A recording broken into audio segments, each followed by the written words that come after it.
पूज्य शोभागी साहित्य गुरुगा इंडिया त्रिवेणी प्रकाशनના ગ્રંથમાં સંકલિત થયેલ છે. તેમાં પહેલા 3 બોલો આપણે સ્વાધ્યાય થયો હતો. છેલ્લા સ્વાધ્યાયમાં એને વાંચીને આગળના બોલનો સ્વાધ્યાય કરીશું.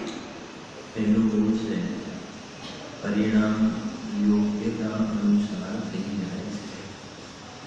હું તે પરિણામ જેટલો નથી. તેમાં કોઈને એમ લાગે કે શું પરિણામ જળમાં થાય છે અથવા નિશ્ચયાભાસ લાગે છે, પરંતુ આમ કહેવામાં તો અપરિણામી જોર બતાવે છે. બીજું, આ પ્રશ્ન છે. આ શુદ્ધ પર્યાયને દ્રષ્ટિની અપેક્ષાએ ભિન્ન કહો છો કે જ્ઞાનની અપેક્ષા? તો સમાધાન છે દ્રષ્ટિની અપેક્ષાથી ભિન્ન કહીએ છીએ, જ્ઞાનની અપેક્ષાએ તો નહીં. દૃષ્ટિ કરવાના પ્રયોજનમાં ભિન્નતાનો જોર દીધા વિના દૃષ્ટિ અભેદ નથી થતી. તેથી દૃષ્ટિની અપેક્ષાએ ભિન્ન કહીએ છીએ. અને મારી તો આ દૃષ્ટિ પ્રધાન જ શૈલી છે, તેથી આમ જ કહીએ છીએ. ત્રીજું, નિર્વિકલ્પ થતા જ પોતાનામાંથી જ એક જ્ઞાન ઉભરે છે, જે બંને એટલે સામાન્ય અને વિશેષ પડખાને સહેજ જાણી લે છે અને તેને પ્રમાણ જ્ઞાન કહે છે. આટલે સુધી આપણે સ્વાધ્યાય થયો હતો. હવે 4 નંબરનો બોલ છે જો પરિણામ અને ત્રિકાળ અપરિણામી એમ બે થઈને જ આખી એક વસ્તુ છે, જે પ્રમાણનો વિષય છે. એક દ્રષ્ટિનો વિષય અને બીજો શેનો છે? પ્રમાણનો વિષય. દ્રષ્ટિનો વિષય એટલે સમ્યક દર્શનનો વિષય. દ્રષ્ટિનો વિષય એટલે સમ્યક દર્શનનો વિષય. એટલે કે શ્રદ્ધા કોનામાં અહમપણું કરે છે એ વિષય. શ્રદ્ધાનું શ્રદ્ધે એ દ્રષ્ટિનો વિષય. અને બીજી વાત છે કે પ્રમાણનો વિષય. પ્રમાણનો વિષય, પ્રમાણનો વિષય એમ પણ કહેવાય ને જ્ઞાનનો વિષય એમ પણ કહેવાય. કેમ કે આજે પ્રમાણ શબ્દ છે, પ્રમાણ જ્ઞાન આપણે એમ કહીએ છીએ. પ્રમાણનો વિષય એટલે પ્રમાણ જ્ઞાન અને પ્રમાણના વિષયમાં દ્રવ્ય પ્લસ પર્યાય બંને મળીને પ્રમાણ જ્ઞાનનો વિષય. પ્રમાણ એટલે પ્રમાણ જ્ઞાનનો વિષય. એટલે થોડું સરળ કરીને કહીએ, પ્રમાણ જ્ઞાનનો વિષય એટલે કે જ્ઞાનના વિષયમાં પર્યાયનો નિષેધ નથી હોતો. જ્ઞાનના વિષયમાં પર્યાય સહિતનું દ્રવ્ય હોય છે. અને દ્રષ્ટિના વિષયમાં પરિણામ રહિતનું જે દ્રવ્ય છે, પરિણામ માત્રથી જે ભિન્ન ઉત્પાદ વ્યયથી નિરપેક્ષ જે ધ્રુવ ભાવ છે, વ્યાય ભાવ, એ દ્રષ્ટિનો વિષય છે. એટલે દ્રષ્ટિના વિષયમાં પરિણામથી ભિન્ન ભગવાન આત્માની વાત છે. દ્રષ્ટિનો વિષય કહો કે સમ્યક દર્શનનો વિષય કહો, અને જે પ્રમાણનો વિષય કહો એટલે કે પ્રમાણ જ્ઞાનનો વિષય. તો પ્રમાણના વિષયમાં પર્યાયનો નિષેધ નથી આવતો. કદાચ તમે સાંભળ્યું હશે કે સમજો, પ્રમાણનું દ્રવ્ય એ પર્યાય સહિતનું દ્રવ્ય. પ્રમાણનું દ્રવ્ય એટલે પર્યાય સહિતનું દ્રવ્ય, અને ત્રિકાળી દ્રવ્ય એટલે પર્યાય વિનાનું દ્રવ્ય. આ બંનેમાં કયું દ્રવ્ય મોટું? પ્રમાણનું દ્રવ્ય મોટું કે ત્રિકાળી દ્રવ્ય મોટું? ત્રિકાળી. તો કોઈને એમ લાગે કે પ્રમાણના દ્રવ્યમાં તો પ્લસ પર્યાય પણ છે, પ્લસ પર્યાય છે પ્રમાણના દ્રવ્યમાં, જ્યારે ત્રિકાળી દ્રવ્યમાં તો પર્યાય માઇનસમાં ચાલી જાય છે. એટલે કોઈને કદાચ એમ લાગે કે પ્રમાણનું દ્રવ્ય મોટું અને ત્રિકાળી દ્રવ્ય નાનું, તો ગુરુદેવજીએ ઘણા સમાધાન કર્યા છે કે શંકાકારી શંકા કરી કે પ્રમાણના દ્રવ્યમાં તો પર્યાયનો નિષેધ આવતો નથી, તો પ્રમાણનું દ્રવ્ય મોટું ખરું કે નહીં? ને બીજા શબ્દોમાં કે પ્રમાણનું દ્રવ્ય પૂજ્ય છે કે ત્રિકાળી દ્રવ્ય પૂજ્ય છે? ત્રિકાળી કે નહીં? તો પ્રમાણનું દ્રવ્ય મોટું નહીં, પ્રમાણનું દ્રવ્ય પૂજ્ય નથી, અને જે પૂજ્ય હોય એ મોટું કહેવાય. સમજાય છે કે નહીં? પૂજ્ય એટલે શું? જેની ઉપાસના કરવાથી, જેનો આશ્રય કરવાથી જીવ સમ્યક દર્શનથી લઈને ભગવાન બની શકે એ દ્રવ્ય મોટું કહેવાય. સમજાય છે કે નહીં? એટલે ત્રિકાળી દ્રવ્યમાં પર્યાયનો નિષેધ છે ને, તો ત્રિકાળી દ્રવ્ય એ સમ્યક દર્શનનો વિષય છે. એના આશ્રયથી જીવને સમ્યક દર્શનથી લઈને કેવલ જ્ઞાનની પ્રાપ્તિ થાય છે, ત્રિકાળી દ્રવ્યના આશ્રય. એટલે ત્રિકાળી દ્રવ્ય પૂજ્ય છે અને એ મોટું છે. અને પ્રમાણનું દ્રવ્ય પૂજ્ય શા માટે નથી? કેમ કે પ્રમાણના દ્રવ્યમાં પર્યાયનો નિષેધ આવતો નથી, ત્યાં પર્યાય સહિતનું દ્રવ્ય છે.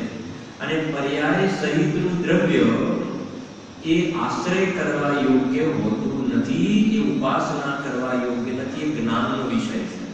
થોડુંક સરળ કરીને સમજીએ, કદાચ આપણે દ્રષ્ટાંત આપી પણ છે, ખ્યાલ નથી, સમજ થોડું સિમ્પલ કરીને. મગફળી હોય, મગફળી એમાં દાણા પ્લસ પોતરા, દાણા પ્લસ પોતરા ઇઝ ઇક્વલ ટુ મગફળી કહેવાય. એક ઇઝ ઇક્વલ ટુ મગફળી કહેવાય. ઠીક છે ને? હવે એમાં ખાવા યોગ્ય પદાર્થ કયો છે? દાણા ખાવા યોગ્ય પદાર્થ છે. અને પોતરા ખાવા યોગ્ય પદાર્થ છે? તો કહે છે કે ના. હવે આપણે સમજે, આખું પ્રમાણનું દ્રવ્ય સમજો કે મગફળીમાં દાણા પ્લસ પોતરા ઇઝ ઇક્વલ ટુ મગફળી કહેવાય. દાણા પ્લસ પોતરા ઇઝ ઇક્વલ ટુ મગફળી. તો જો મગફળી જ્યારે કહીએ છીએ તો એમાં તો પ્લસ પોતરા પણ આવ્યા, અને જ્યારે દાણા કહીએ તો એમાંથી પોતરા શું થઈ ગયા? માઈનસ થઈ ગયા. તો બોલો બેમાં મોટું શું કહેવાય? કિરણના દાણા. એ પહેલામાં તો પ્લસ પોતરા પણ આવ્યા તો મોટું કહેવાય. અરે કહે છે કે પ્લસ પોતરા, દાણા પ્લસ પોતરા એ આખી જે મગફળી ખાય છે એ તો પશુ કહેવાય. પશુ હોય છે એ દાણા અને પોતરા બધું ભેગું ખાઈ જાય છે, અને મનુષ્ય હોય છે શું કરે છે? પોતરાને અલગ કરે છે અને દાણાને ખાય છે. સમજાય છે કે નહીં? વાત ક્લિયર થાય છે કે નહીં? ખાવા યોગ્ય પદાર્થ તો શું છે? દાણા. અને એમાં પોતરાનો બિલકુલ બરાબર નિષેધ થવો જરૂરી છે. એ દાણાની ભેગું થોડું પણ પોતરું આવી જાય તો ખાવાની મજા આવતી નથી. એમ ત્રિકાળી દ્રવ્યમાં નિર્મળ પર્યાય પણ સાથે રાખો તો એ કહે છે કે સમ્યક દર્શનનો વિષય બને નહીં, એ જ્ઞાનનો વિષય બની જાય છે. સમજાય છે કે નહીં?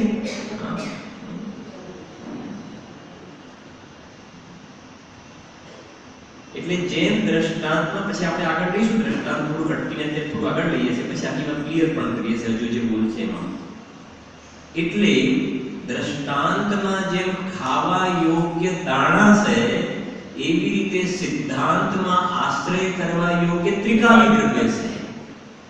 જેમ કે દાણા ખાવાથી પેટ ભરાય એમ ત્રિકાળી દ્રવ્યનો આશ્રય કરવાથી આનંદ વેદાય છે, હૃદયમાં આનંદનો વેદાય છે. હજુ વધારે આગળ વધીને વાત કરું, સાંભળજો. દાણા પ્લસ કોતરા ઇઝ ઇક્વલ ટુ મગફળી કહેવાય. સાંભળજો. અરે ખાવા માટે તો દાણા છે, તો એ દાણા જે છે એ ખાવા માટે આખો વિષય કહેવાય કે ના કહેવાય, કે અડધો કહેવાય? ખાવા માટે દાણા, મગફળીમાં તો સમજો વિશાલભાઈ, મગફળીમાં તો દાણા પ્લસ કોતરા એવું થયું. જ્યારે ખાવાની એ આખી મગફળી થઈ, આખી મગફળી. પણ જ્યારે ખાવાની વાત આવે તો ખાવા યોગ્ય તો શું છે? દાણા. તો દાણા જે છે ખાવા યોગ્ય, તો પછી એ ખાવા યોગ્ય પદાર્થની અપેક્ષાએ એ અડધો વિષય મળ્યો કે પૂરો વિષય મળ્યો? પૂરો વિષય મળી ગયો ને. ખાવા યોગ્ય પદાર્થની અપેક્ષા તો પૂરો વિષય મળી ગયો. અધૂરો ક્યાં મળ્યો છે? કે દાણા તો પૂરેપૂરા ખાવા યોગ્ય છે, પૂરો વિષય મળ્યો. હવે સમજો શાંતિથી. જ્ઞાનના વિષયમાં તો દ્રવ્ય પ્લસ પર્યાય બંને આવી. આખી મગફળી થઈ ગઈ. દાણા પ્લસ કોતરા, ત્રિકાલી દ્રવ્ય પ્લસ પર્યાય, જે ગણી લખ્યું છે ને, પરિણામ પ્લસ ત્રિકાલ પરિણામી, એ બંને થઈ ગયા. હવે વાત આપણી એ છે કે જ્ઞાનના વિષયમાં તો દ્રવ્ય પ્લસ પર્યાય આવી ગઈ. શ્રદ્ધાના વિષયમાં એટલે કે સમ્યક દર્શનના વિષયમાં માત્ર ત્રિકાલી દ્રવ્ય આવ્યું. ત્રિકાલી દ્રવ્ય જ આવ્યું અને પર્યાય શું રહી ગઈ? બહાર રહી ગઈ. પર્યાય બહાર રહી ગઈ. પર્યાય વિનાનું દ્રવ્ય, કોતરા વગરનું. સમજાય છે કે નહીં? હવે મારો પ્રશ્ન ખાલી એટલો છે કે જે શ્રદ્ધાને એનો વિષય જે ત્રિકાલી દ્રવ્ય મળ્યો એ પૂરો મળ્યો કે અધૂરો મળ્યો? પૂરો મળ્યો કે અધૂરો? તો પૂરેપૂરો મળી ગયો ને. અધૂરો ક્યાં મળ્યો છે? સમજણ પડે છે કે નહીં મારો કહેવાનો આશય? તો કોઈ એમ કે અધૂરું કહેવાય, અધૂરું કે ના, શ્રદ્ધાને જે શ્રદ્ધે કરવા યોગ્ય જે ત્રિકાલી દ્રવ્ય છે, તો શ્રદ્ધાને તો એને એનો પૂરેપૂરો વિષય મળ્યો છે. આશ્રય કરવા યોગ્ય પૂરો મળ્યો છે, અધૂરો નથી મળ્યો. જો તમે આશ્રય કરવા માટે પૂરો એમ કહો કે સાથે પર્યાયને પણ સામેલ કરો, તો કહે છે કે ભાઈ ખરેખર તો કોતરા સહિત દાણા અને કોતરા બધું ખાવ તો જ બરાબર મગફળીને ન્યાય આપ્યું કહેવાય, અને ન્યાય ના કહેવાય. સમજણ પડે છે કે નહીં? એમ પર્યાય સહિતનું દ્રવ્ય આશ્રય કરવા યોગ્ય, તો કહે છે કે તો વ્યવહાર નહીં વિષય થઈ જાય છે. સમજણ પડે છે? જો શું કહે છે, વાત સ્પષ્ટ કરે છે. જો પરિણામ અને ત્રિકાળ અપરિણામી, બે શબ્દ ને, પરિણામ અને ત્રિકાળ અપરિણામી, એમ બે થઈને જ આખી એક વસ્તુ છે જે પ્રમાણનો વિષય છે. એના માટે પણ આપણે ક્યારેક દ્રષ્ટાંત આપીએ છીએ. આખી વસ્તુ પરિણામ પ્લસ લખી છે ત્રિકાળ અપરિણામી. દ્રષ્ટાંત સમજીએ આપણે. જે સોનાની વીંટી છે, સોનાની વીંટી. હવે આપણે એક કામ કરો નીતિનભાઈ, એક કામ કરો કે સોનું તમે રાખો અને વીંટી મને આપી દો નીતિનભાઈ. અથવા એવું કરો કે વીંટી તમે રાખો અને સોનું મને આપી દો. કે તમે રોજ કહેતા કંઈ પણ કામ હોય તો અડધી રાતે કહેજો, કંઈ પણ કામ હોય તો વિના સંકોચે કહેજો. બરાબર છે કે નહીં? એક કામ કરજો મારું કે શું, આ સોનું તમે રાખો, આ વીંટી સોનું તમે રાખો, વીંટી મને આપી દો. તો શું કહેશો કે ના, એ તો પોસિબલ નથી. તમે કહેતા હતા ને કે ગમે ત્યારે અડધી રાતે કંઈ કામ હોય તો કહેજો, ના પાડો છો. તો કહે છે કે એ શક્ય છે, એ વસ્તુ શક્ય નથી. કેમ કે આખી વસ્તુ જે છે, બરાબર સમજો, આખી વસ્તુ દ્રવ્ય પર્યાય સ્વરૂપ હોય છે. દ્રવ્ય પર્યાય સ્વરૂપ. સોનું એ દ્રવ્ય, દ્રષ્ટાંત, સોનું એ દ્રવ્ય, અને એ દ્રવ્ય છે તો એનો કોઈને કોઈ શેપ, એનો કોઈને કોઈ ઘાટ હશે. લગડી તો એ પણ શું છે? ઘાટ છે. સમજે? ખાણમાંથી નીકળી તો પણ એને શું છે? પર્ટિક્યુલરલી ઘાટ છે. એની કોઈ પર્યાય અવસ્થા જોવામાં આવશે. એટલે ગાથા પણ છે પંચાસ્તી કાયમાં. એ ગાથા છે પર્યાય વિરહિત દ્રવ્ય નહીં દ્રવ્ય વિણ પર્યાય છે. પર્યાય તેમજ દ્રવ્ય કેવી અનન્યતા શ્રમણો કહે. એ ગાથા છે. પર્યાય વિરહિત દ્રવ્ય નહીં દ્રવ્ય વિણ પર્યાય છે. પર્યાય તેમજ દ્રવ્ય કેવી અનન્યતા શ્રમણો કહે. અન્ય અન્ય માने દ્રવ્ય અહીંયા છે ને પર્યાય અહીંયા છે, એમ નહીં જોવાનું. તો શાંતિથી વાત સમજજો. એક જગ્યાએ જેમ એક દ્રવ્ય ને બીજું દ્રવ્ય અલગ અલગ છે, એક દ્રવ્ય ને બીજું દ્રવ્ય અલગ અલગ છે, એવી રીતે દ્રવ્ય ને પર્યાય એવી રીતે અલગ નથી. અથવા એને આ રીતે સમજીએ દ્રષ્ટાંતમાં કે સોનાની વીંટી જે છે એને બોક્સમાં મૂકીને આપી, બોક્સમાં મૂકીને તો સોનાની વીંટીથી બોક્સ જેવું અલગ છે, બોક્સ અને વીંટી સોનાની અલગ છે, એવી રીતે સોનું અને વીંટી એ અલગ નહીં. બોક્સમાંથી તમે વીંટી તો બતાવશો કે જો કેવી છે, એવી રીતે સોનામાંથી વીંટી અલગ કરીને બતાવો તો કે એવી છે. અનન્યતા, એના વિના એ નહીં અને આના વિના એ નહીં, છતાં પણ બંને ભાવથી ભિન્ન છે. દ્રવ્ય વિના પર્યાય ન હોય, પર્યાય વિના દ્રવ્ય ન હોય, પણ દ્રવ્ય તે પર્યાય નહીં અને પર્યાય તે દ્રવ્ય નહીં, દ્રવ્ય તે દ્રવ્ય અને પર્યાય તે પર્યાય. આવું એનું સ્ટ્રક્ચર છે આખું. બરાબર? જો હજુ સ્પષ્ટ કરીએ છીએ, આપણે સાંભળજો, ખૂબ સારું બોલ છે. પરિણામ અને ત્રિકાળ અપરિણામ, એટલે ને સોનાના અલગ અલગ શેપ બને પરિણામ, અને એમાં સોનું સોનું સોનું એ ત્રિકાળ થઈ ગયું દ્રષ્ટાંતમાં. એવી રીતે સમજો. આપણે ક્યાંથી છીએ? ક્યાંથી છીએ આપણે? અનાદિથી આ જીવ જીવ જીવ જીવ જીવ જીવ ક્યાંય સામાન્ય સામાન્ય અનાદિથી છે, અને અલગ અલગ બધી પર્યાયો થતી જાય છે. ક્યારેક આપણે એકેન્દ્રિયમાં હતા, ક્યારેક નરકમાં હતા, ક્યારેક મનુષ્ય થયા, ક્યારેક દેવ થયા, ક્યારેક તિર્યંજ થયા. તો એ બધી અવસ્થાઓ થતી ગઈ. પર્યાયમાં રાગ દ્વેષ થતા ગયા, વિખ્યાતના પરિણામ અલગ અલગ થતા ગયા, અને એમાં એક સામાન્ય જીવ દ્રવ્ય કોમન રહ્યું. એ ત્રિકાળ અપરિણામ, ત્રિકાળ અપરિણામ. અને એ જ વખતે સાથે પલટવા વાળી પણ શું છે? અવસ્થા છે. બે વસ્તુ છે. એક કહેજો, પરિણામ અને ત્રિકાળ અપરિણામી એમ બે થઈને જ આખી એક વસ્તુ છે. જે શેનો વિષય છે? પ્રમાણનો વિષય છે. આ સમ્યક દર્શનનો વિષય નથી, પણ પ્રમાણ જ્ઞાનનો વિષય છે. આ બોલ એટલા માટે કે ઘણા પ્રમાણના વિષયને પણ સ્વીકારતા નથી, જ્ઞાનમાં એને સ્વીકારતા નથી. આ બોલ સ્પષ્ટ કરી દેજો. વેદાંત આદિ તો એકલો નિષ્ક્રિય નિષ્ક્રિય કહે છે, એકલો નિષ્ક્રિય નિષ્ક્રિય કહે છે. તેઓ પરિણામને માનતા જ નથી, પરિણામને માનતા જ નથી. તેથી નિષ્ક્રિય પણ જેવો છે તેવો તો તેમની માન્યતામાં આવતો જ નથી. અહીં તો પરિણામને ગૌણ કરીને નિષ્ક્રિય કહેવામાં આવે છે. તો સારું બોલ છે, ધીરજથી સમજો. કેમ કે ખરેખર તો આ બોલમાં સાંભળજો, આ બોલમાં એમને વાસ્તવમાં પરિણામને મુખ્ય નથી કરવા. એવું સમજવું ધીરજથી સમજજો કે વેદાંત વગેરેમાં પરિણામને માનતા જ નથી એમ કહીને એમને આ બોલમાં પરિણામનું વજન બતાવવું છે એવું નથી કહેવું, એવું નથી કહેવું. પણ અહીંયા એ બતાવવું છે એમને, સાંભળજો, કે જે વેદાંતમાં નિષ્ક્રિય જે કહ્યું છે, નિષ્ક્રિય, અને આ ત્રિકાળી અપરિણામીને અમે નિષ્ક્રિય કહીએ છીએ, એમને જે નિષ્ક્રિય કહ્યું છે ને અમે નિષ્ક્રિય કહીએ છીએ, બંનેમાં ફરક છે. આ સમજણ પડે છે કે નહીં? થોડું ભાઈ થોડું વાત શાંતિથી સમજવી પડશે. અહીંયા પરિણામ પ્લસ ત્રિકાળીય પરિણામ પ્રમાણનું દ્રવ્ય કહીને એમને પર્યાયનું વજન નથી બતાવવું, પણ ત્રિકાળ અપરિણામી જે કહીને એનું પરિણામનું જ્ઞાન કરાવીને વાસ્તવમાં એમને બતાવવું છે કે અહીંયા અમે જે અપરિણામી કહીએ છીએ એ વેદાંત વગેરેમાં જેવો નિષ્ક્રિય નિષ્ક્રિય કહે છે, જે લખીને જેવો નિષ્ક્રિય નિષ્ક્રિય પણ જેવો છે તેવો તેમની માન્યતામાં આવતો જ નથી.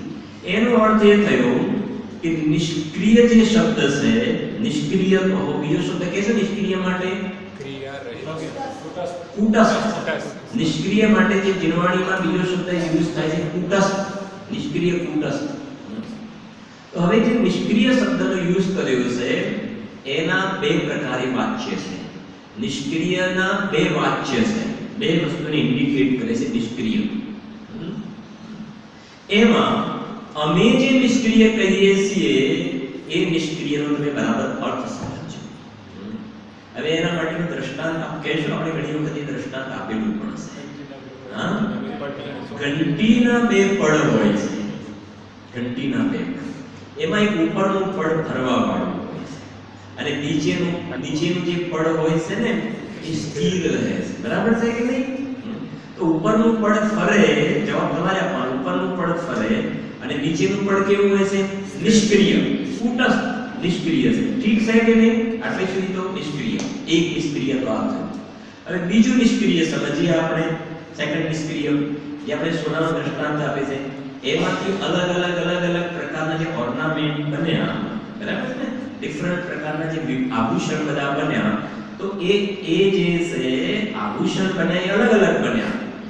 હવે એની અંદર જે સોનું જે છે ને એ કન્ટિન્યુ દ્રવી રહ્યું છે, નથી દ્રવી રહ્યું? હવે પ્રશ્ન એ છે કે એ સોનું ખસીને એક પણ પર્યાયમાં આવ્યું છે? અલગ પર્યાયો ચેન્જ થાય છે તો સોનું ખસીને પર્યાયમાં આવે છે પરિણામમાં કે ના? અચ્છા, અને સોનું નિરંતર દ્રવી રહ્યું છે કે નથી દ્રવી રહ્યું? તો સોનું કુટસ્થ કહેવાય કે ના કહેવાય? સોનું નિષ્ક્રિય જેમ પર્યાય સક્રિય છે, એવી રીતે જે સોનું સાથે દ્રવી રહ્યું છે એ પર્યાયની જેમ ઉત્પાદ વેરું તો છે નહીં. એ સમજો, આપણે 100 વર્ષનું એક્ઝામ્પલ લઈને ચાલીએ સોનાના શીટ. 100 વર્ષ પહેલા આપણે સોનું હતું, 90 વર્ષ પહેલા 80, 50, આજે પણ એ જોવાનું સોનું તો એવું છે. હવે મારો તમને પ્રશ્ન એ છે કે ઘંટીના બે પડમાં જે પેલું ઉપરનું ફરતું હતું અને નીચેનું નિષ્ક્રિય હતું, નીચેનું નિષ્ક્રિય, અને એમ આ સોનાના અલગ પ્રકારના દાગીના બનતા જાય છે અને એમાં જે સોનું એનું એ જ કન્ટિન્યુ જે જોવામાં આવે છે નિષ્ક્રિય, કુટસ્થ એટલે કોઈ બદલાવ થયો નથી. તો પેલા ઘંટીના પડવાળાને આ નિષ્ક્રિયમાં ફરક લાગે છે? બંનેમાં ફરક છે કે નહીં? પેલું નિષ્ક્રિય કેવું છે? પેલું નિષ્ક્રિય તો બિલકુલ જે કહ્યું ને ગાડી વેદાંત વગેરેમાં જે નિષ્ક્રિય કહે છે એવું નિષ્ક્રિય થઈ ગયું. તો અમે જે નિષ્ક્રિય કુટસ્થ કહીએ છીએ એવું નથી કહેતા. અમે કેવું કહીએ છીએ કે જે સમય પર્યાય પલટે છે ને, પલટે છે એની સાથે નિરંતર ટકવા પડે ધ્રુવ રૂપે દ્રવી રહ્યું છે.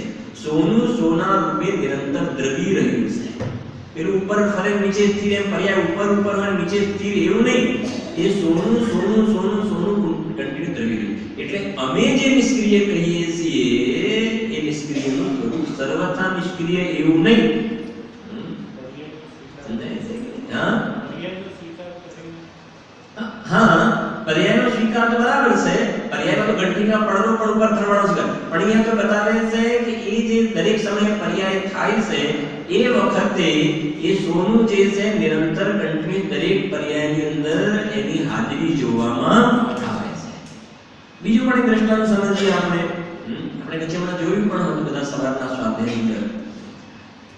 આપણે ભગવાન મહાવીર સ્વામીની વાત કરીએ તો એ જે નિત્ય નિબોધમાંથી નીકળ્યો, પછી ભીલની પર્યાય લઈ લઈએ, આપણે સિંહની પર્યાય લઈ લઈએ, મારીચની પર્યાય લઈ લઈએ, મારીચની પર્યાય, પછી સિંહની પર્યાય લઈ લઈએ, મહાવીર ભગવાનની પર્યાય, સિદ્ધની પર્યાય. તે બધી પર્યાયો શું છે? ચેન્જ થઈ જાય. હવે દરેક પર્યાય વખત સમજો, દરેક પર્યાય વખતે મહાવીર ભગવાનનો જીવ ત્યાં હતો કે નહીં? એનો એ જીવ છે ને, એ નિત્ય નિબોધમાં જે જીવ હતો એ જ ભીલમાં, અને એ જ જીવ પાછો શું થયો? એ જ જીવ મારીચ થયો, એ જ જીવ સિંહ થયો, એ જ જીવ મહાવીર થયો, એ જીવ સિદ્ધ છે. તો એ જે ટકવા વાળું જે છે એ પર્યાયની સાથે નિરંતર ધ્રુવ રૂપે દ્રવી રહ્યું છે. એ અહીંયા વાત છે. અને નિયમસાર 15 ગાથામાં હમણાં એક સ્વાધ્યાયમાં વાત આવી હતી, બહુ સારી વાત આવી હતી, જેની અંદર આ દ્રવી પડેલું છે કારણ શુદ્ધ પર્યાયમાં હતો. ત્યાં આગળ સાંભળજો, આ કારણ શુદ્ધ પર્યાય જે સ્વભાવ અનંત ચતુષ્ટયથી જે છે એ સતત પૂજનીય પંચમ ભાવની પરિણતિ, વધારે નથી લંબાવતો, પંચમ ભાવની પરિણતિ એનો શબ્દ તમે મને સમજાવો. શું કહ્યું મેં? પૂજનીય, પછી કયો ભાવ? પંચમ ભાવ, અને એની પરિણતિ. મને 4 ભાવ તો તમારે લેવાના નથી, નક્કી થઈ ગયું ને? કયા 4 ભાવ? ઔદૈહિક, ઔપચારિક, સાર્વત્રિક, સાહિત્ય લેવા નથી, ઉપજવા વિનાશવાળો, ઉત્પાદ લેવાનું, બાકી તો ટકવા વાળો ભાવ રહ્યો પરિણામી. અને ત્યાં લખ્યું છે પૂજ पूजनीय पंचम भाव पारिणामिक भावनी परिणति परिणति समझी गया कि नहीं? ये परिणति एम कहीने एक घोषणा करी कि आ वर्तमान वर्ततु ध्रुव જ્યારે જીવને સમ્યક દર્શન પ્રાપ્ત થાય છે એ વખતે ધ્રુવનો આશ્રય લે છે, ધ્રુવનો આશ્રય. પણ એ કયું ધ્રુવ? કે એ વર્તમાન વર્તતું ધ્રુવ છે ને, વર્તમાન વર્તતું ધ્રુવ એ પર્યાય એનો આશ્રય લીધો ધ્રુવનો, લીધો ધ્રુવ. પણ કયું ધ્રુવ? વર્તમાન વર્તતું ધ્રુવ. હવે મારો પ્રશ્ન છે, ધ્રુવ ત્રિકાલી છે કે ક્ષણિક? ધ્રુવ કેવું છે? ત્રિકાલી. તો વર્તમાન વર્તતા ધ્રુવનો આશ્રય સમ્યક દર્શને લીધો ને, તો એની અનુભૂતિ થઈ એ વખતે એવી અનુભૂતિ થાય છે કે હું તો ત્રિકાલ છું. સમજણ પડે? એનું નામ છે કાલ શુદ્ધ પર્યાય. અને પરિણતિ શબ્દ કહીને એ ઘોષણા કરી દીધી કે અનાદિથી અનંત એ ધ્રુવ વર્તી રહ્યું છે. વર્તમાન વર્તમાન વર્તમાન વર્તમાન નિરંતર ધ્રુવ ધ્રુવ ધ્રુવ એ વર્તી રહ્યું છે. એને જીનવાણીમાં ધ્રુવનું વિશેષ એમ પણ કહેવામાં આવે છે. કદાચ થોડું અઘરું લાગવું તો ના જોઈએ, પણ કદાચ લાગે તો એક એક્ઝામ્પલ તમને આપું, બહુ સરળ થઈ જશે. જેમ આપણો સ્વાધ્યાય ભવન છે, બરાબર? રમેશભાઈ કેટલા વર્ષ થયા આશરે આપણે આને? 10 વર્ષ તો થયા. આપણે સમજો કે આ મંદિરને આપણે 10 વર્ષ થઈ ગયા, બરાબર? 10 વર્ષ સમજી 10 વર્ષ થયા, બરાબર? હજુ આગળ પણ રહેશે વર્ષો સુધી.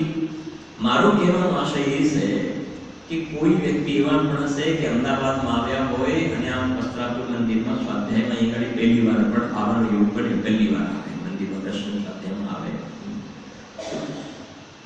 આ તો 10 વર્ષથી તો છે ને, 10 વર્ષથી છે. એ જીવને લાભ ક્યારે મળ્યો?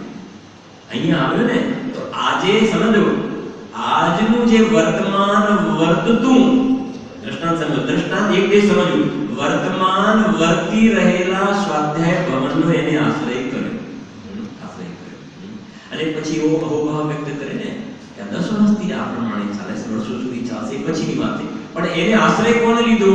વર્તમાન વર્તતાનો આશ્રય લીધો. હતું તો પહેલા પણ, પછી પણ ને, પણ એને આજે આનો ભોગવટો કર્યો, આજે આનો ભોગવટો કર્યો ને, તો એના માટે તો આજનું જે વર્તતું જે છે એના માટે લાભદાયક છે. એમ હવે સમજો, એમ આ જ્ઞાયક ભાવ કારણ શુદ્ધ પરમાત્મા ક્યારથી છે? 10 વર્ષથી. આ દ્રવ્ય સ્વભાવનો આશ્રય લીધો ને, ભોગવટો કર્યો, એનો ભોગવટો, તો એને વર્તમાન વર્તતા ધ્રુવનો ભોગવટો કર્યો. અને જેમ આ સ્વાધ્યાય ભવનમાં આવ્યા ને, ખ્યાલ આવ્યો આશરે આટલા વર્ષ તો જૂનું હશે, આટલા વર્ષ, હજુ આટલા વર્ષ સુધી કશું નહીં થાય. એના માટે 3 સમય નથી જોઈતા, એક જ સમયમાં નિર્ણય થાય. એમ વર્તમાન વર્તી શબ્દ એ વાતની ઘોષણા કરે છે કે અન્ય મતમાં જેવું નિષ્ક્રિય કહે છે એવું નિષ્ક્રિય નથી, પણ નિરંતર ધ્રુવ રૂપે શું રહી રહ્યું છે? એ વર્તી રહ્યું છે. એવા પ્રકારનો નિષ્ક્રિયપણાનો ભાવ સમજો, એ ભાવ પડેલો છે અહીંયા. હા, હજુ એ કહે સાંભળો, એટલે કે અહીં તો છે, અહીં તો પરિણામને શું લખી છે પછી? ગૌણ કરીને નિષ્ક્રિય કહેવામાં આવે. સમજી ગયા ને? ગૌણ કે એટલે પરિણામને નથી જોતા, તો બાકી જોવામાં આવે તો અનાદિ અનંત એને જોવામાં આવ્યો, તેને ગૌણ કરીને નિષ્ક્રિય કહેવામાં આવે છે. એવો ભાવ પડેલો છે. બરાબર છે ને? જો હવે આગળ, જેમ એક ચક્રને અનેક પાસા છે, બધા પાસા અલગ અલગ ડિઝાઇનના છે. જ્યારે એક પાસાની વાત ચાલતી હોય ત્યારે બીજા પાસાની વાત નહીં સમજવી જોઈએ. તેમ વસ્તુના અનેક ધર્મોમાંથી ભિન્ન ભિન્ન ધર્મોની વાત ચાલતી હોય ત્યારે એકબીજામાં ઘોટાળો નહીં થવો જોઈએ. ખ્યાલ આવે છે કે નહીં? હા, અહીંયા આપણા જ્ઞાન પ્રધાન શૈલી વાત મૂકીને, કેમ કે અનેક પાસાની વાત મૂકી ત્યાં આગળ, તેને આપણે આ રીતે થોડું સમજીએ ને. સાંભળો, 4 મૂળ લઈએ છીએ આપણે: દ્રવ્ય, ક્ષેત્ર, કાળ અને ભાવ. તેને આપણે આવી સમજીએ કે વસ્તુ કેવી હોય છે? સામાન્ય વિશેષાત્મક. सामान्य विशेषात्मा। પછી બીજો બોલ લઈએ તો ભેદ અભેદ સ્વરૂપ, ભેદ અભેદ સ્વરૂપ। પછી ત્રીજો લઈએ તો નિત્ય અનિત્ય, કથંચિત નિત્ય કથંચિત અનિત્ય। પછી એક અનેક, તેને આવી રીતે કહી શકીએ ચારે બોલમાં, કથંચિત સામાન્ય, કથંચિત વિશેષ, કથંચિત ભેદુ, કથંચિત અભેદુ, કથંચિત નિત્ય, કથંચિત અનિત્ય, કથંચિત એકરૂપ, કથંચિત અનેકરૂપ। तो वस्तु आवा अलग अलग धर्मों की शोभायमान, अनंत धर्मों की शोभायमान है। હવે એની અંદર જ્યારે નિત્ય પડખાની વાત કરતા હોઈએ એ વખતે તમારે અનિત્યને ચશ્મા નહીં લગાવવાના, સમજાય છે કે નહીં? નિત્યની વાત કરતા હોય એ વખતે અનિત્યને યાદ નહીં કરવાનું, સમજણ પડે છે કે નહીં? એકને વાત કરતા હોય એટલે અનેકને યાદ નહીં કરવાનું, સામાન્યની ચર્ચા કરતા હોય વિશેષને યાદ नहीं करवाना। यानी दृष्टांत है ने कि एक चक्र में अनेक पासा से अलग अलग आकार, समझो कि अलग अलग आकार एमा आ पासानी बात चलती હોય પેલાની યાદ નહીં કરવાનું તમારે। એમ આત્મામાં અનેક ધર્મો છે, એમાં અમે જે ધર્મની મુખ્યતાથી વાત કરતા હોય એની અપેક્ષાથી તમે સમજશો તો ન્યાય થશે, માટે નહીં તો ગોટાળો થઈ જશે। અને સામાન્ય રીતે જીવને કન્ફ્યુઝન કેમ થાય છે અને શા માટે ચોખવટ કરવી પડી છે? એમનું કહેવું છે કે મારી જે શૈલી છે એ તો દ્રષ્ટિ પ્રધાન શૈલી છે, નિત્યની મુખ્યતાવાળી શૈલી છે, અને એ વખતે તમે અનિત્ય પડખાને વારે ઘડી આગળ કરશો ને તો તમને ગોટાળો થશે, તમને કન્ફ્યુઝન થશે। એટલા માટે અમે જે પોઈન્ટ ઓફ વ્યૂ કહેવા જઈ રહ્યા છીએ એ એંગલથી તમે સમજશો તો કોઈ જાતિનો વાંધો નહીં આવે। અને આવું એટલા માટે થાય છે કે વસ્તુ અનંત ધર્મોને જોઈને પરસ્પર વિરુદ્ધ પ્રતીત થવાવાળા અનંત ધર્મોને ધારીને વસ્તુ રહેલી છે। એક દ્રષ્ટાંત આપીને આપણે આગળ વધીએ છીએ।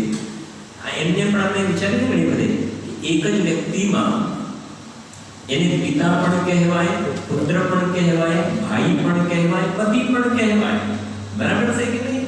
બધા ધર્મ છે કે નહીં? એમાં દીકરો હોય એ કહે કે પપ્પા કેટલા વાગે જવાનું છે આપણે મંદિરે, બરાબર? તો પત્ની પપ્પા કહે છે ત્યાં નહીં કહે ને, સમજણ પડે છે કે નહીં?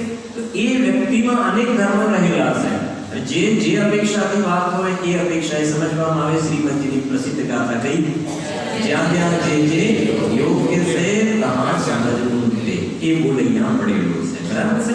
પછી જો આગળ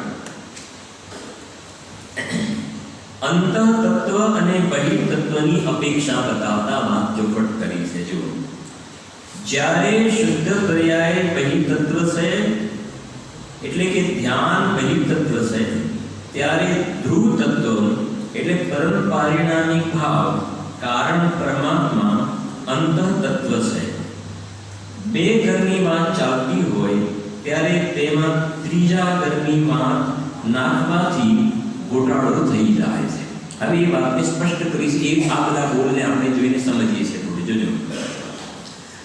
ધ્રુવ તત્વ અંતઃ તત્વ છે, ત્યારે શુદ્ધ પર્યાય બહિર તત્વ છે। આપણે અહીંયાથી શરૂ કરીએ છીએ, પછી પાછા બે આવીશું। અંદરમાં જે સમ્યક દર્શનનો વિષય જે ત્રિકાલી ધ્રુવ તત્વ છે એ શું છે? અંતઃ તત્વ। પછી એનાથી થોડાક બહાર આવ્યા તો શુદ્ધ પર્યાય આવી, નિર્મળ પર્યાય। તો શું લખ્યું? શુદ્ધ પર્યાય શું છે? બહિર તત્વ છે। પછી હવે થોડાક બહાર આવે તો શું કહે છે? જ્યારે શુદ્ધ પર્યાયને અંતઃ તત્વ કહીએ ત્યારે અશુદ્ધ પર્યાય શું થઈ જાય છે? બહિર તત્વ। શુદ્ધ પર્યાય પછી બહાર આવ્યા તો મલિન પર્યાય બહિર તત્વ થઈ ગયું। પછી એની બહાર આવો, હવે અશુદ્ધ પર્યાયને અંતઃ તત્વ કહીએ ત્યારે કર્મને બહિર તત્વ।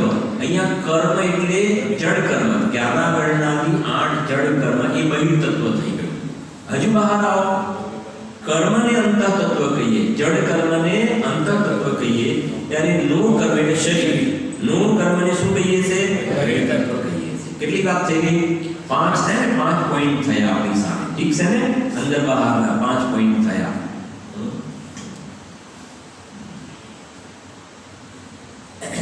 શરીરની અપેક્ષા અહીંયાથી પેલી વાત કરી, શરીર જે છે બહારની વાત કરી, શરીર છે બહિર તત્વ, એની અપેક્ષા એ જડ કર્મ જે આપણે જોઈ શકતા નથી, જડ કર્મ આપણે જોઈ સૂક્ષ્મ છે એટલે અંતઃ તત્વ, જેમ આપણે શરીરને જોઈ શકીએ છીએ એટલે જડ કર્મ નથી જોઈ શકતા, એ અપેક્ષાએ એને શેમાં લઈ લીધા?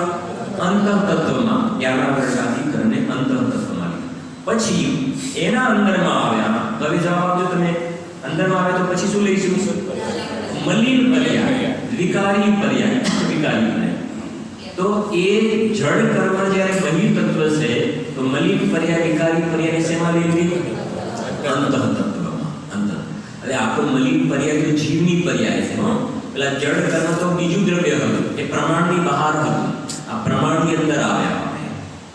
તો મલિન પર્યાય જે થઈ ગઈ ને એ અંતઃતત્વ ગઈ, પણ એનાથી અંદરમાં હજુ આવો તો મલિન પર્યાય શેમાં ગઈ? બહિર તત્વમાં. તો શુદ્ધ પર્યાય, નિર્મળ પર્યાય શેમાં ગઈ?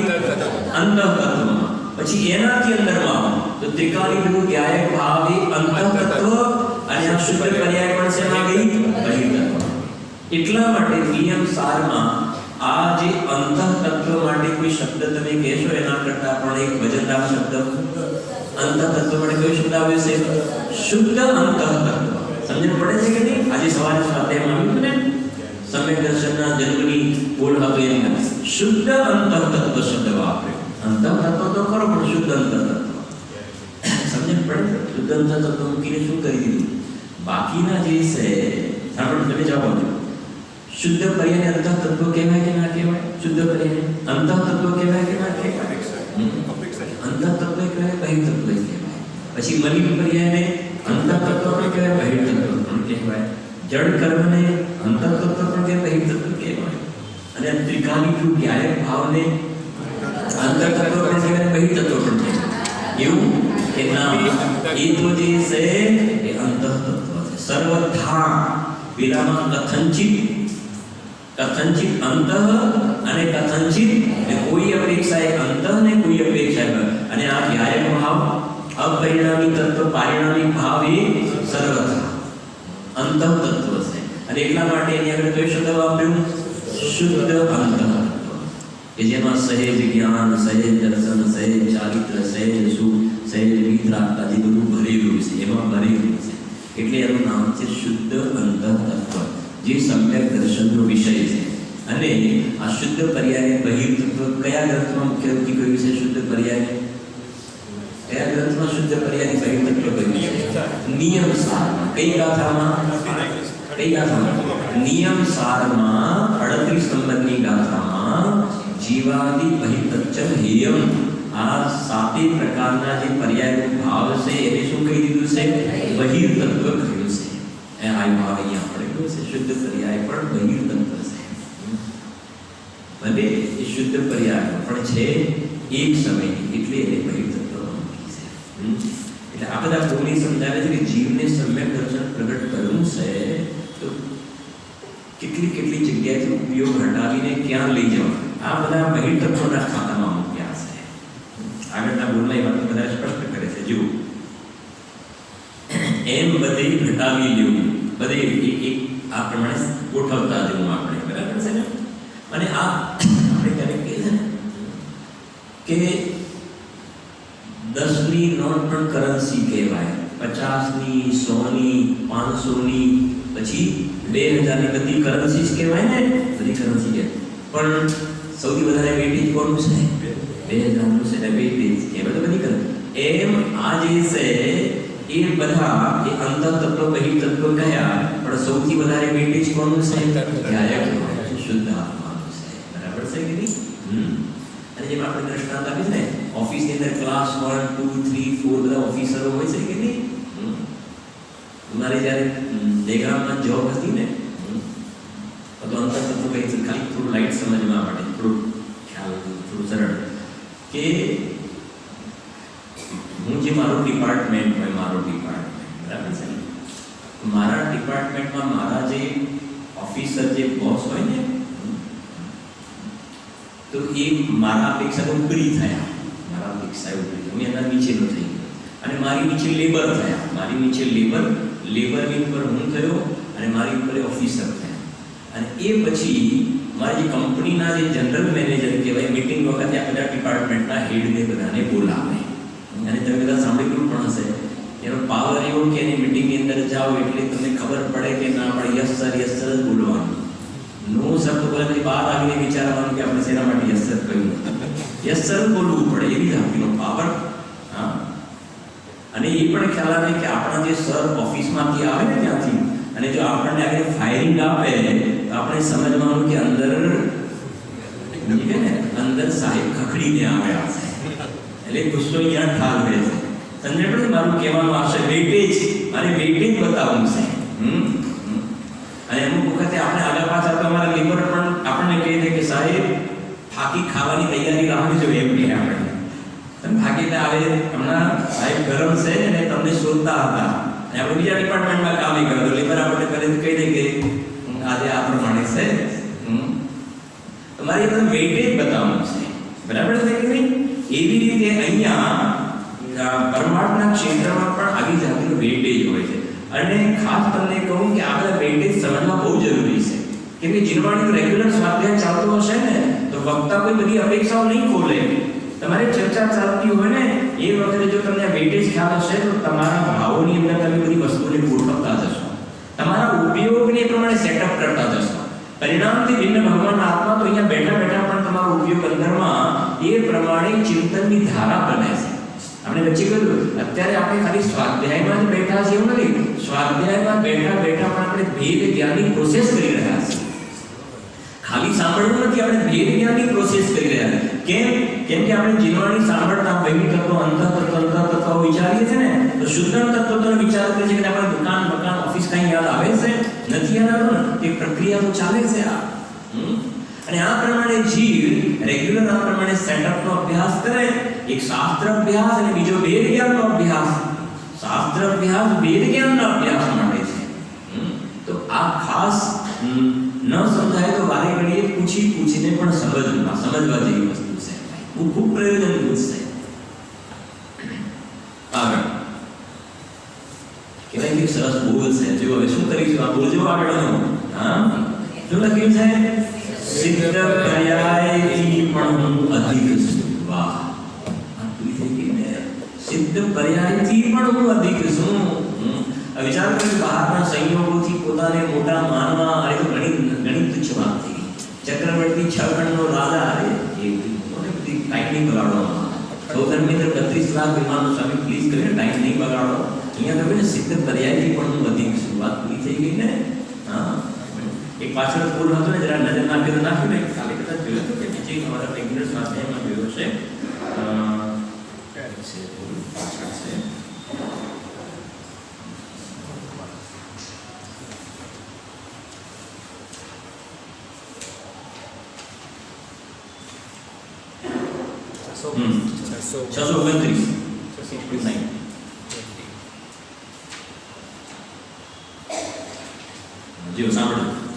એક પલ્લામાં એટલે છાબડામાં આત્મા ત્રિકાલી ધ્રુવ અપરિણામી તત્વ આત્મા અને એક છાબડામાં એટલે પલ્લામાં 3 કાળ ને 3 લોક.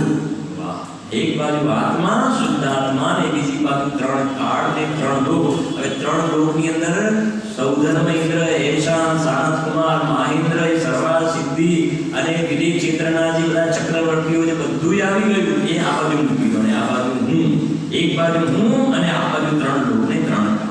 3 લોક ને 3 કાળ માં મતલબ ભૂતકાળના ચક્રવર્તીઓ આવી ગયા, ભૂતકાળના સૌધર્મ ઇન્દ્ર આવી ગયા, બધા આવી ગયા.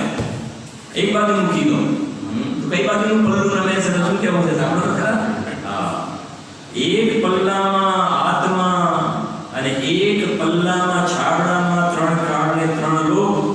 આત્માનું પલ્લું બેસી જાય છે, બીજું પલ્લું ઉલડી જાય.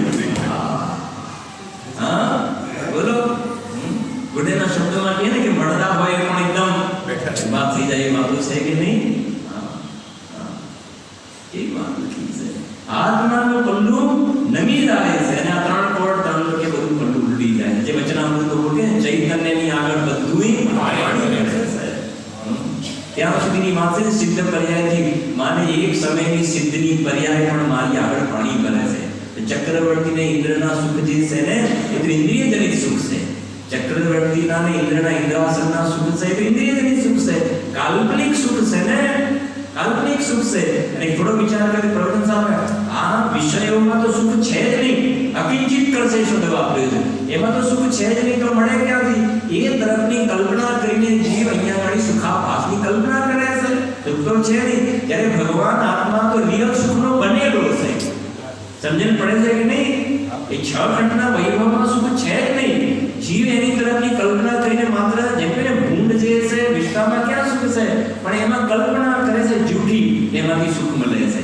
અને કેવી વાત કરી છે કે એમાં સુખ છે નહીં અને કલ્પના કરે છે, વાસ્તવમાં તો આકુરતાને જ ભોગવે છે. સુખને તો ભોગવતો જ નથી. સમજણ પડે? જેમાં ભાઈ નવો મોબાઈલ હોય એ માને કે આમાંથી તો આમાં તો સુખ છે જ નહીં એક વાર, અને એનું લક્ષ્ય કરીને આકુરતાને જ ભોગવે છે. જ્યારે આત્મામાં શુદ્ધ આત્મા તો સુખનો બનેલો છે, એમાં છે એમ નહીં. એ તો સુખ શાંત રસનો બનેલો છે. અને પર્યાય એનું શરણ લે તો આનંદનું રિયલ આનંદનું વેદન થાય. હવે નક્કી કર તારે કોને લાઈક આપવી. અહીં છે કેટલો સરસ બોલ છે જુઓ. એટલે આપણા ત્રણ કાળ ત્રણ લોક, આત્માનું પલ્લું બેસી જાય છે, બીજું પલ્લું ઉલટી જાય છે. આવી કુમારી છે ને. હા, ચોથા ગુણત્વવાળા સમય દૃષ્ટિ આનંદનો જેને થોડો ક્ષણિક આનંદ આવ્યો, એની પણ જ્યારે આવી કુમારી હોય તો પછી મુનિરાજ પ્રચુર સ્વસંવેદનમાં ઝૂલા ઝૂલવાવાળા છઠ્ઠા સાતમામાં એમની તો વાત શું કરવી. અને ભગવાનનો તો અનંત આનંદ, એમની તો વાત શું કરવી. ત્યારે કૃષ્ણ આપેલો છે ત્યાં નથી બહુ એક પેલી નાની નથી કરી નાની શું કહેવાય પાવડો નાનો પાવડી નાની હોય છે ને થોડું, પછી એનાથી મોટો પાવડો આવે, એનાથી મોટું ખેતરમાં પેલું ભોગ કરવા માટેના મોટા પાવડા હોય છે, કલ્ટિવેટર શું કહેવાય મોટા પાવડા આવે, અને એનાથી મોટું શું આવે જેસીબી. બરાબર છે કે નહીં? એમ ચોથા અન્નસ્થાન વાળો આનંદ પાવડી જેટલો છે. બરાબર છે કે નહીં? પાંચમા વાળાનો આનંદ જે છે એ પાવડા જેવો, પાવડામાં થોડી વધારે માટી આવે થોડી વાર, એમ પાંચમા વાળાને આનંદ નથી વધારે આવે ચોથા વાળા કરતા. હા, અને મુનિરાજને પાછળ શું કહેવાય મોટો પાવડો જોડેલો હોય છે ને એવો આનંદ આવે છે, પ્રચુર આનંદ. અને ભગવાનને તો જેમ સીધી ધડાધડ એમ કહે છે કે અનંત આનંદનો ભગવાન ભોગવટો કરે છે, પ્રાપ્તિની પ્રાપ્તિ થાય. અને જેને આવા આનંદનો સ્વાદ આવ્યો ને પછી સહેજ પણ જાણે સહેજ એને બહારમાં ગમતું નથી. એટલે કહે છે કે મારું ભોગ્યા વગર બેસી જાઓ. ભોગ્યા વગર ચક્રવર્તી છ ખંડનો વૈભવ એ કહે છે કે આપણું ભોગ્યા વગર બેસી જાઓ. અમારા આત્માના આનંદની આગળ કશું વેલ્યુ નથી, એટલે છોડીને ચાલ્યા જાય છે. સમજે? સહેજ પ્રક્રિયા છે. અને જે કોઈ એમાં સુખ છે નહીં ને એ એનું નામ છે સમ્યક જ્ઞાન. સમ્યક જ્ઞાન અજ્ઞાનીને મિથ્યા જ્ઞાન છે. એટલે શું માને છે કે આમાંથી સુખ મળે છે, એની ભૂલ છે બેઝિકલી. જ્ઞાનીને પત્તો લાગી ગયો છે કે આમાંથી સુખ મળે છે, એટલે એ બાજુ વારંવાર ચાલ્યા જાય છે. અજ્ઞાનીને એમ લાગે છે કે સંયોગમાંથી સુખ મળે, એટલે વારંવાર ઊંધી ડિરેક્શનમાં ચાલે છે. જો આવો સિદ્ધ પર્યાયથી પણ હું અધિક છું. બોલો આવું રાત્રે જઈને બેસી જાય તો સોગાની સાહેબે જેવું કામ છે એવું કામ થઈ જાય કે ના થઈ જાય? સિદ્ધ પર્યાયથી પણ હું અધિક. સિદ્ધ પર્યાયથી હું અધિક. હા, હું મારી અને શ્રોતાઓની પર્યાયમાં કોની સ્થાપના કરું છું? સિદ્ધોની. પછી કહે છે કે ત્યાંથી પણ પલટીને સિદ્ધોની સ્થાપના કરે કે હું તો સિદ્ધની પર્યાયથી પણ શું છું? અધિક છું. તો અધિક કહીને અહીંયા શું બતાવવું છે? અધિક કહીને એનો મહિમા, એનાથી પણ હું અધિક છું. તો એનો મહિમા આવ્યો ને, તો મહિમા આવ્યો તો ઓટોમેટિક ઉપયોગ એ બાજુ ચાલ્યો જાય છે. લઈ જવો પડતો નથી. લઈ જવો એ ભાવ પડેલો છે. જો સિદ્ધ પર્યાયથી પણ હું અધિક છું, કારણ કે સિદ્ધ દશા તો એક સમયની પર્યાય છે. એક સમયની પર્યાય છે. અને હું તો એવી અનંત પર્યાયોનો શું છું? પિંડ છું. અનંત પર્યાયનો પિંડ છું. પૂજ્ય ગુરુદેવજીના શબ્દોમાં કહીએ ને, ભગવાન આત્મા શુદ્ધ આત્માના ગર્ભમાં અનંત સિદ્ધોની પર્યાય પડેલી છે. આ જવાબ અનંત સિદ્ધોની કેમ એ લખે ને અહીં અનંત પર્યાયનો શું છું? હું પિંડ છું. કારણ કે આજે સવારના સ્વાધ્યાય લખવા દઈ કે દિવાસળી હોય ને એને આમ ઘસવામાં આવે તેમાંથી શું થાય? અગ્નિ પ્રગટ થાય. પણ એમાં તો શું છે કે અગ્નિ પ્રગટ થઈને પછી એ જે આગળ ગંધક હતું ખતમ થઈ ગયું. જેમ આપણા દિવાળીના સમય નથી પેલા કણકની દોરી હોય ને, દોરી કેમ ને પેલી દિવાળીમાં આમ પેલી દોરી હોય નીચેથી પ્રજ્વલિત કરે તેમાંથી આમ બધું નીકળે ને, પછી ધીરે ધીરે ધીરે શું થતું જાય ઉપર આવે એટલે ખતમ થાય. તો તારામંડળ બુદ્ધિના પ્રવચન હોય ને ફૂલ જરણી, આમ ફૂલ જણે તારામંડળ હોય એ આમ રાખે છોકરાઓ નાના, અને પછી એમાંથી આમ નીકળતું જાય. એમાં શક્તિ છે, તમે શક્તિ છે, અને આમ નીકળતું જાય અને આટલે આવે એટલે શું થઈ જાય? પૂરું થઈ જાય. આત્મામાં એવું નથી, મારામાં એવું નથી હોતું. સમજાય છે કે નહીં? ત્યાં તો આમ પ્રકાશ નીકળતો જાય અને 1 મિનિટ પહેલા તો શું થઈ જાય? પૂરું થઈ જાય. જ્યારે મારામાં તો કેવલ જ્ઞાન કેવલ જ્ઞાન કેવલ જ્ઞાન કેવલ જ્ઞાન કેવલ જ્ઞાન કેવલ જ્ઞાન કેવલ જ્ઞાન કેવલ જ્ઞાન કેવલ જ્ઞાન નીકળ્યા કરે. પણ આ અનંત સામર્થ્યનો ધારક છે, એની અંદર કોઈ જાતિની હાનિ થતી આમાંથી નીકળે છે. પેલામાં તો તારામંડળ જેમ આગળ ચાલે એમ હાનિ થતી જાય. મારામાં કોઈ પણ પ્રકારની હાનિ થતી નથી. હાનિ વૃદ્ધિથી રહિત નિયત મારો આવો સ્વભાવ છે. આવા સ્વભાવનો સ્વીકાર કરે ને નિહાળ થઈ જાય. એનો સ્વીકાર નથી કરતો, બસ એ જ મોટામાં મોટું અજ્ઞાન છે. ગુરુદેવના પ્રવચનમાં વાત આવી હતી. ગુરુદેવ રાજકોટની અંદર ગુરુદેવે કહ્યું કે જેલમાં બધા જે છે કેદીઓ એમને સંબોધન કરવાનું. તો ગુરુદેવ ત્યાં લખ્યું અજ્ઞાન અજ્ઞાન જેવું કોઈ બીજું દુઃખ નથી, એવું કોઈ ભાવ પડે. તો અજ્ઞાન એટલે પોતાના સ્વરૂપ સંબંધનું જે અજ્ઞાન છે ને, એ જ વાસ્તવમાં દુઃખનું કારણ છે, બીજું કોઈ દુઃખનું કારણ છે નહીં. જો એવી અનંત પર્યાયોનો હું પિંડ છું. હું તો એ કહેશે કે આવી પર્યાયોનો ડોનર છું.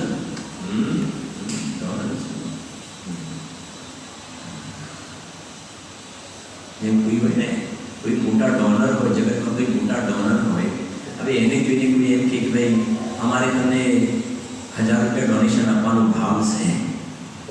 કોઈ મોટા ડોનર હોય, કરોડો અબજોનો ડોનેટ કરતા હોય, એને જેને કોઈ એમ કે મારે તમને 1000 રૂપિયા ડોનેટ કરવાનો ભાવ છે,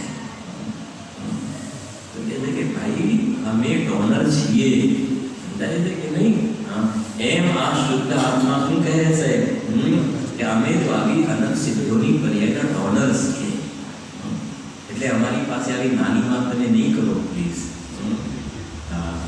જો તમે જે એક સિદ્ધની પર્યાય ડોનેટ નહીં કરવાની વાત, એક સિદ્ધની પર્યાય ડોનેટ કરવાનું વાત કરો છો ને, અમે તો આવી અનંત સિદ્ધ પર્યાય જો પિંડ એટલે અનંત પર્યાયનો શું જો પિંડ છે.